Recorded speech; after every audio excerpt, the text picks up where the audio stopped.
नमस्कार, देशोन्नतीच्या सुपर 30 मध्ये मी ऐश्वर्या आपलं स्वागत करते। शिवसेना उद्धव बाळासाहेब ठाकरे पक्षात कोल्हापूर जिल्हा प्रमुख पदावरून सुरू असलेल्या वादातून शिवसैनिक नाराज आहेत। संजय पवार यांनी उपनेतेपद आणि सक्रिय सभासदत्वाचा राजीनामा दिलाय, त्यामुळे संजय पवारांची मनधरणी करण्याचे प्रयत्न सुरू आहेत। कोल्हापूर शहर प्रमुख जबाबदारी मिळालेल्या हर्षल सुर्वे यांनी ठाकरेंना अखेरचा जय महाराष्ट्र केलाय। बॉलिवूड अभिनेता सुनील शेट्टी यांनी शिर्डीत साई दरबारी हजेरी लावली आहे। 6 वर्षांनंतर शिर्डीला येत सुनील शेट्टी यांनी साईबाबांचे दर्शन घेतल्याचं सांगितलं। यावेळी पत्रकारांशी बोलताना सुनील शेट्टी यांनी मराठी भाषेला समर्थन दिले। मुंबई माझी कर्मभूमी आहे, त्यामुळे मला मराठी आली पाहिजे असे मत त्यांनी मांडले। कर्मभूमीत राहून मराठी आली नाही तर मलाही त्रास व्हायला पाहिजे असंही ते म्हणाले आहेत। सध्या सुरू असलेल्या हिंदी भाषेच्या वादावर सुनील शेट्टींची ही प्रतिक्रिया विशेष ठरली आहे। अक्कलकुवा तालुक्यातील केलखाडी पाड्यातील विद्यार्थ्यांच्या शाळेत जाणे म्हणजे जीव घेणा प्रवास आहे। रस्ता नसल्याने 20 विद्यार्थ्यांना नदी पार करावी लागते। नदीवर पूल नसल्यामुळे झाडांच्या फांद्या पकडून विद्यार्थी जीव मुठीत घेऊन प्रवास करतात। पावसाळ्यात पूर आल्यास विद्यार्थ्यांचे शिक्षण थांबते। या समस्येकडे शासन प्रशासन कधी लक्ष देणार असा सवाल गावकरी करतायत।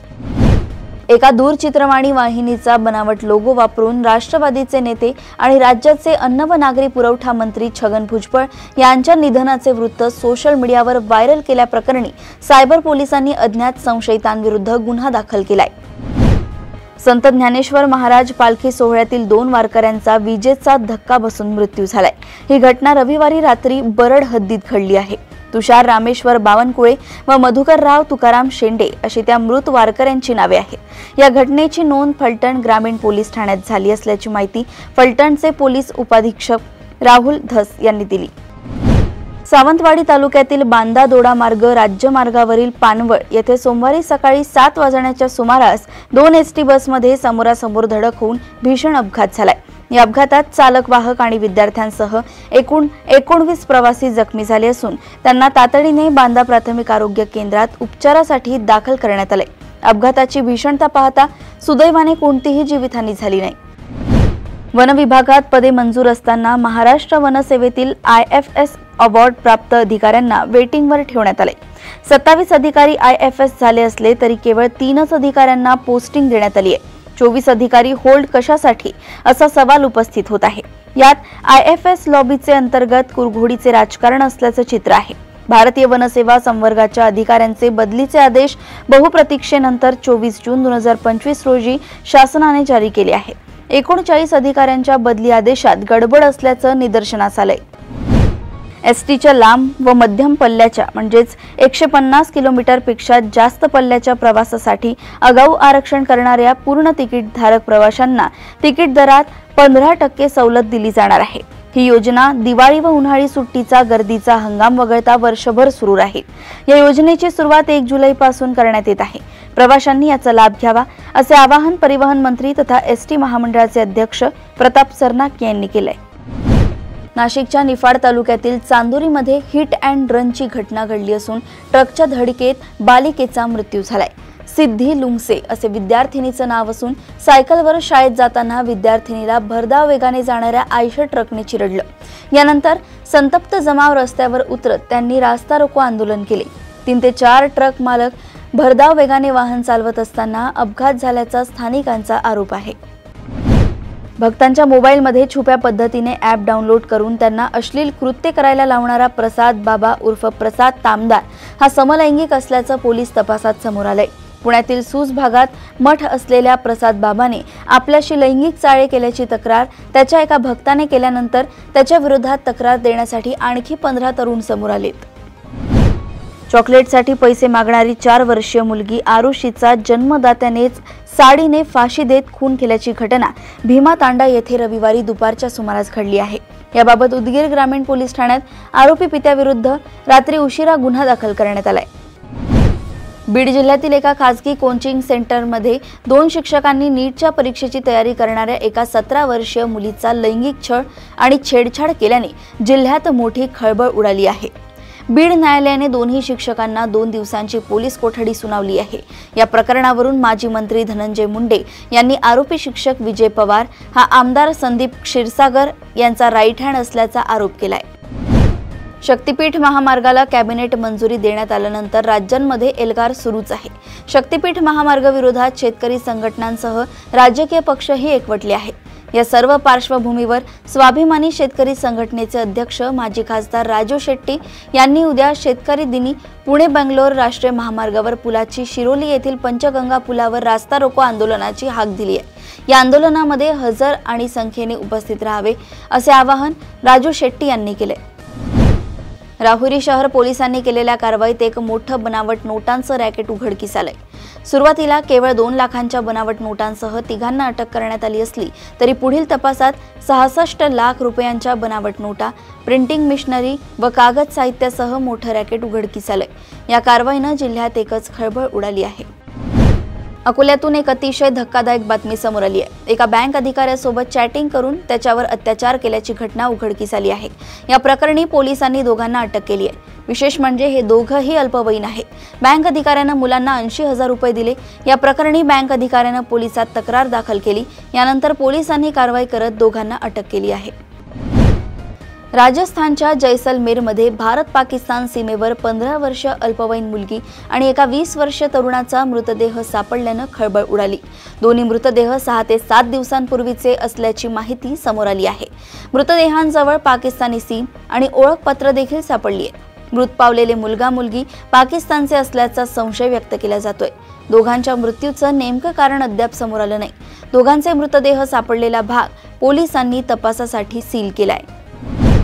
सोमवारी तेलंगणातील संगारेड्डी जिल्ह्यातील एका रासायनिक कारखान्यात झालेल्या रिॲक्टर स्फोटात किमान 12 जणांचा मृत्यू झाला असून 34 जण जखमी झाले आहेत। स्फोटावेळी कारखान्याच्या इमारतीत 50हून अधिक लोक होते आणि अनेक जण अजूनही आत अडकले आहेत। कर्नाटकमधील बँगलोरमध्ये एक खळबळजनक घटना घडली आहे। लिव्ह इन रिलेशनशिपमध्ये राहणाऱ्या एका महिलेची तिच्याच पार्टनरने हत्या करून तिचा मृतदेह एका कचऱ्याच्या ट्रकमध्ये फेकल्याचा धक्कादायक प्रकार समोर आलाय। या संपूर्ण घटनेमुळे बँगलोरमध्ये मोठी खळबळ उडाली आहे। या घटनेचा पोलिसांनी उलगडा केला असून पुढील तपास सुरू आहे। सोमवारी सकाळी ताजमहलच्या पश्चिम प्रवेशद्वाराजवळ थरारक घटना घडली। एका एर्टिगा कारमधून आलेल्या 2 तरुणांना पोलिसांनी अडवल्याने त्यांनी हवेत 3 राऊंड गोळीबार केला, ज्यामुळे परिसरात मोठी खळबळ उडाली। अमृत टीला येथील पोलीस बॅरियरजवळ एक कार प्रतिबंधित क्षेत्रात घुसण्याचा प्रयत्न करत असताना हा प्रकार घडलाय। हिमाचल प्रदेशात रविवारपासून मुसळधार पाऊस पडतोय। भूस्खलनामुळे राज्यातील 129 वरील वाहनांची वाहतूक थांबली आहे। पावसाळ्यापासून आतापर्यंत राज्यात 39 जणांचा मृत्यू झालाय। गेल्या 24 तासात 3 जणांना आपला जीव गमवावा लागलाय। सोमवारी सकाळी हिमाचलच्या मंडी कुल्लू राष्ट्रीय महामार्गावरील थलौदच्या भूभू जोत बोगद्याजवळ भूस्खलन झालं। यामुळे रस्ते वाहतुकीवर परिणाम झालाय।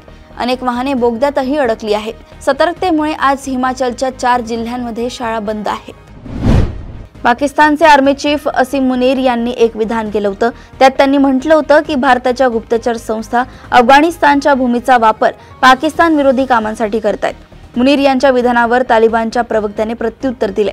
अफगाणिस्तान सरकारचे उपप्रवक्ते हमदुल्लाह फितरत यांनी पाकिस्तानच्या सरकारने आणि सैन्याने काबूलवर खोटे आरोप करणे थांबवावे असं म्हटलंय। गाझामध्ये इस्रायलने केलेल्या हल्ल्यांमध्ये किमान 62 लोकांचा मृत्यू झालाय, अशी माहिती गाझाच्या आरोग्य अधिकाऱ्यांनी दिली आहे। गाझामध्ये मानवतावादी संकट वाढत आहे आणि युद्धविराम होण्याची शक्यता धूसर होत आहे। शुक्रवारी रात्रीपासून शनिवार सकाळपर्यंत हे हल्ले सुरू होते।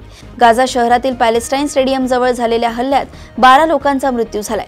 शिफा रुग्णालयाच्या कर्मचाऱ्यांनी दिलेल्या माहितीनुसार या स्टेडियममध्ये विस्थापित लोकांना आश्रय देण्यात आला होता।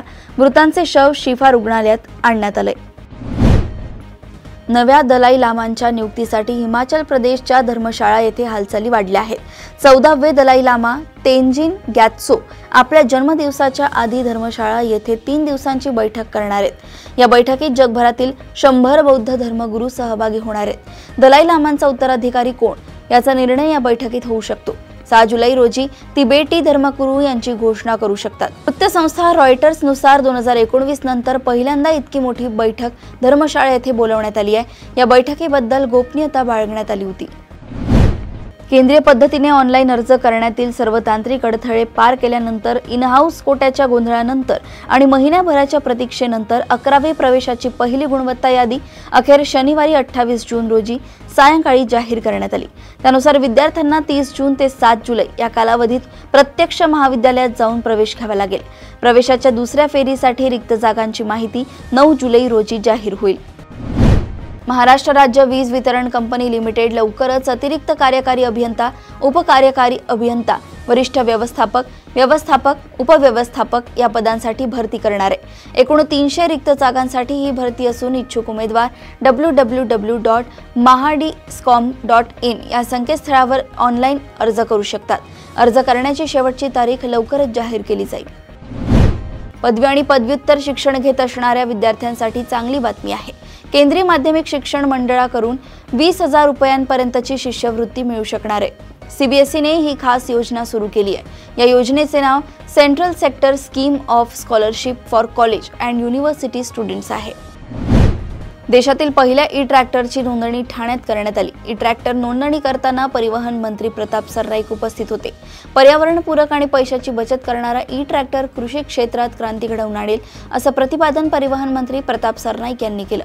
यावेळी ठाणे प्रादेशिक परिवहन अधिकारी हेमांगिनी पाटील, ई-ट्रॅक्टर निर्मिती करणाऱ्या ऑटोनेक्स कंपनीचे मुख्य कार्यकारी अधिकारी कौस्तुभ धोंडे आणि सेल्स मॅनेजर अभिषेक शिंदे उपस्थित होते। जीएसटी लागू झाल्यापासून सरकारी तिजोरीत सतत वाढ होत आहे। आता सरकारने जीएसटी संकलनात एक विक्रमही केलाय। खरं तर गेल्या आर्थिक वर्षात सरकारने विक्रमी जीएसटी संकलन केलंय। विशेष म्हणजे गेल्या 5 वर्षात सरकारचे हे संकलन दुप्पट झाले आहे। तज्ञांच्या मते येत्या काळात जीएसटी संकलनात आणखी वाढ होऊ शकते। सरकारने कर संकलनाचे आकडे जाहीर केले आहेत। आर्थिक वर्ष 2024 ते 25 मध्ये एकूण जीएसटी संकलन 22.08 लाख कोटी रुपयांच्या उच्चांकावर पोहोचले, जे मागील आर्थिक वर्षापेक्षा 9.4% जास्त आहे। पाकिस्तानी अभिनेत्री हानिया आमिर आणि दिलजीत दोसांजचा सरदारजी 3 या चित्रपटावर भारतात बंदी आहे। यानंतर हा चित्रपट परदेशात प्रदर्शित झालाय। दिलजीत दोसांजनं त्याच्या इंस्टाग्रामवर एक व्हिडिओ पुन्हा शेअर केला होता। यामध्ये पाकिस्तानी थिएटरमध्ये सरदारजी 3 चित्रपटावर लोकांच्या प्रतिक्रिया देखील दाखवण्यात आल्या होत्या। याशिवाय सरदारजी 3 हा पाकिस्तानमधील सर्वाधिक ओपनिंग करणारा चित्रपट ठरलाय। या चित्रपटानं रिलीजच्या 2 दिवसात सुमारे 11.3 कोटींचं कलेक्शन केलंय। इंग्लंड वुमेन्स क्रिकेट टीमला मायदेशात टीम इंडिया विरुद्ध T20 मालिकेतील पहिल्या सामन्यात पराभूत व्हावं लागले। पाहुण्यात टीम इंडियाने इंग्लंडवर नॉटिंघममध्ये झालेल्या सामन्यात एकतर्फी विजय मिळवला। आता आयसीसीने इंग्लंडवर मोठी कारवाई केली आहे। इंग्लंड या सामन्यात निर्धारित वेळेत 20 ओव्हर पूर्ण करण्यात अपयशी ठरली। त्यामुळे आयसीसीने इंग्लंड वुमेन्सवर स्लो ओव्हर रेटमुळे कारवाईचा चाबूक लावलाय। त्यामुळे इंग्लंडला या कारवाईला सामोरं जावं लागलंय। अशाच सुपर 30 बातम्या जाणून घेण्यासाठी बघत रहा देशोन्नती। नमस्कार।